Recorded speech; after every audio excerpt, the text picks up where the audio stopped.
గౌతమిపుత్ర శాతకర్ణి ఈ ప్రారంభోత్సవానికి విచ్చేసినటువంటి 50 మంది పెద్దలకు, సినీ ప్రముఖులకు, నందమూరి అభిమానులకు ప్రతి ఒక్కరికి పేరు పేరున నా హృదయపూర్వక స్వాగతం.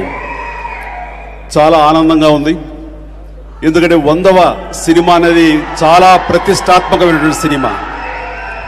100వ సినిమా గౌతమిపుత్ర శాతకర్ణి అని నిర్ణయం తీసుకోవడం అన్నది మొట్టమొదటి విజయంగా నేను భావిస్తున్నాను.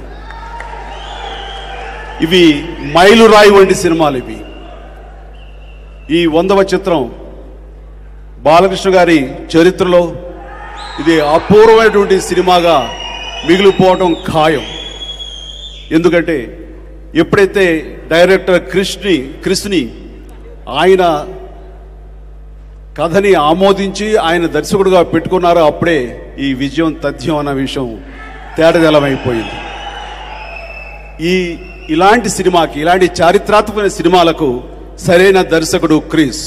కారణం ఆయనలో ఆథెంటిసిటీ ఉంటుంది.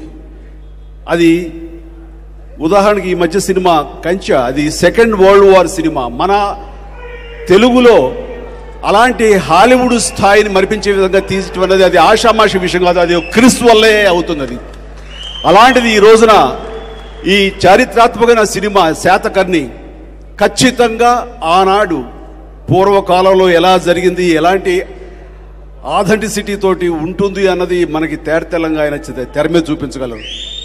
దానికి క్రిస్ అన్ని రకాలుగా న్యాయం చేస్తారు నమ్మకం నాకుంది.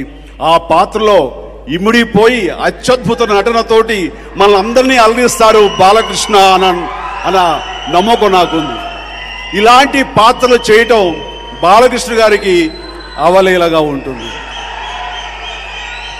ఆయనకి అది కేక్ వాక్. దాంట్లో ఆయన రాణిస్తారు, మనల్ని అలరిస్తారంటే ఎలాంటి సందేహం లేదు.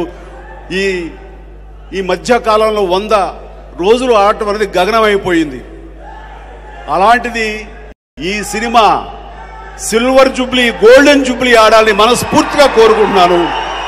ఇది ఒక అద్భుతమైనటువంటి చిత్ర రాజ్యంగా మిగిలిపోవాలని మనస్ఫూర్తిగా కోరుకుంటూ, ఆ భగవంతుడికి ఈ యొక్క యూనిట్కి వీళ్ళందరూ కూడా శుభాశీస్సులు అందివ్వాలని మనస్ఫూర్తిగా కోరుకుంటూ ఆల్ ద బెస్ట్.